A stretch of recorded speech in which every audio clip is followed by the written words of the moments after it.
Hello again YouTube. You might be wondering why I'm hanging from the ceiling. I'll get to that in a second. Recently I came across a problem when I was trying to do some TIG welding. And that was, well, my TIG welder wasn't real. The more graphic version of that story is that the f***ing thing used to be real until a dirty f***ing criminal came in the night and stole the real f***ing welder from my shed. But anyway, seeing as my birth year doesn't start with a 2, I have the ability to internalise anger instead of using 37 skull emojis and making a passive-aggressive TikTok. I then did what any sane person would do. I bought another one. So here's the deal, this welder didn't come with a foot pedal, which is kind of like buying a car without a steering wheel. But when you pay a tenth of the price, what do you expect? So instead of buying the correct machine like a normal person, I'm going to engineer a solution myself. Last screw out, and I discover what looks exactly like a bomb auditioning for a summer action movie. At that moment, I remembered I'm allergic to heroics and I prefer my organs inside of me. So I decide to summon someone who doesn't have any organs, ChatGPT. And after about 5 minutes of polite mansplaining, it told me I needed a switch and something that sounds like a tiny medieval instrument, a potentiometer. All that was left to do was sit down and order the parts on my phone. But then I remembered I was using my phone to film, so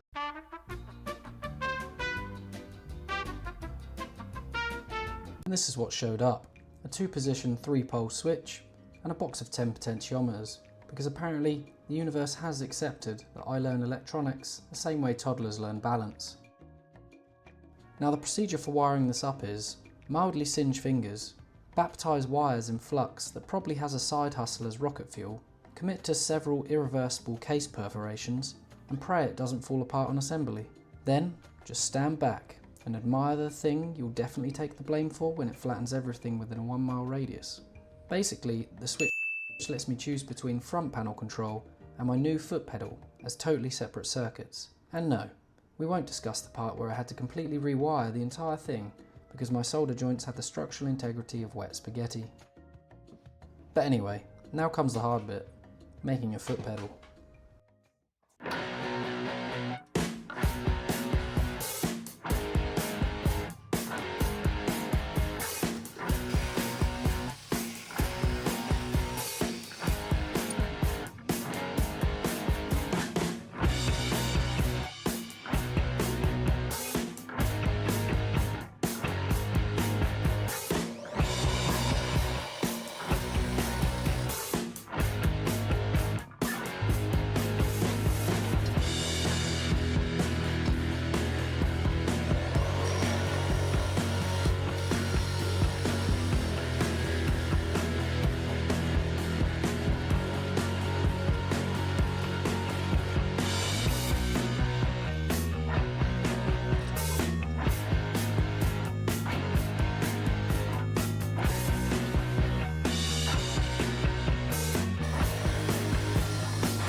I want to give a big shout out at this point to my friend Reese for 3D printing this rack and pinion for me. Not once, but twice, because I got the measurements wrong.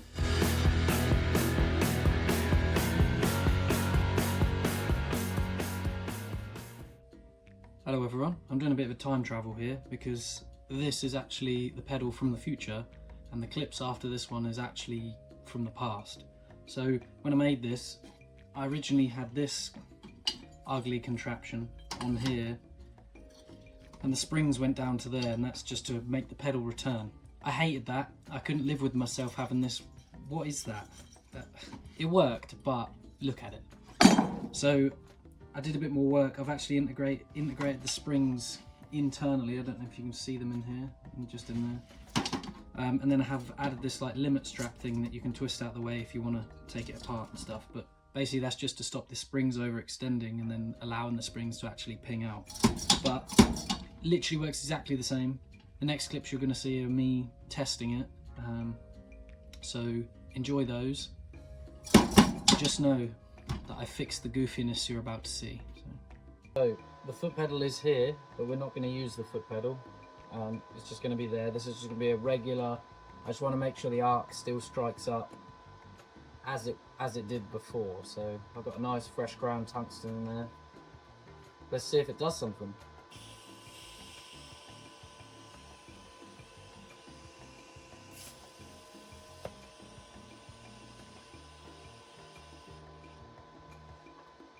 Okay, well it struck up an arc, so that's a good sign. I'm now going to switch it to foot pedal, which will then hopefully make this work, and we'll see what happens then.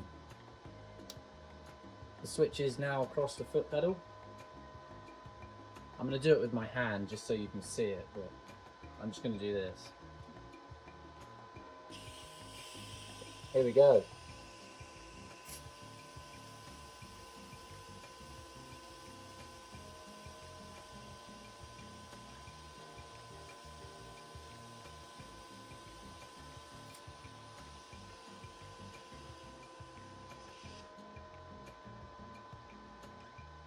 And it didn't work. Okay, after a bit of buggering about, I realised that the switch actually works backwards to how I thought it would. So you would think with the switch pointing that way that it would be on that side terminals, but it's actually the opposite, which I guess makes sense if you think about it's just a diagonal piece of metal swinging like that. But basically the switch works backwards. So we're going to fire it up again and set it to front panel control, which should actually be foot pedal control, and we'll see what happens.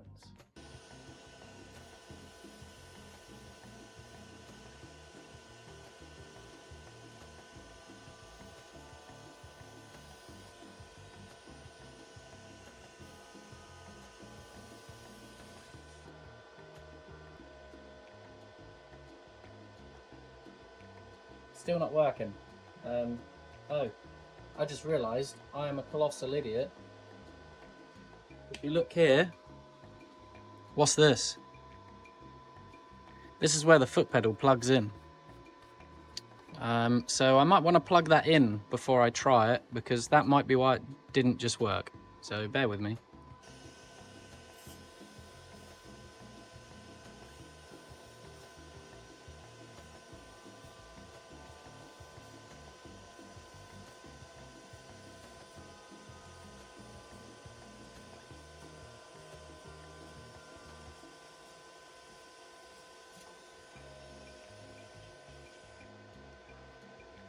It works.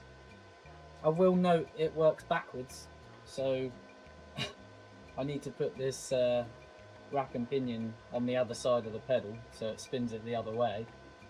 But I mean, it's not terrible. Yeah, currently up in this up position like this is max, and then you press it and that's now minimum. So not exactly what you want, but hey, it works. I figured it out. So there you go. I'm gonna just switch these other bits around off camera because that's boring, you don't want to see that. And we'll head to the chair. Well, there it is. The most questionable TIG pedal you'll ever see. And to address this spring situation, they are going to go up inside there. I just ran out of time and didn't have the right springs at this point. But hey, it works. It might not win any beauty contests, but as long as it holds up for a couple of welds, I'll call that a victory. But anyway, thanks for watching. Subscribe so you don't miss the next project, or maybe my shed burning down. And remember, you don't need money, you just need stubbornness, a grinder, and way too much free time. See you in the next one.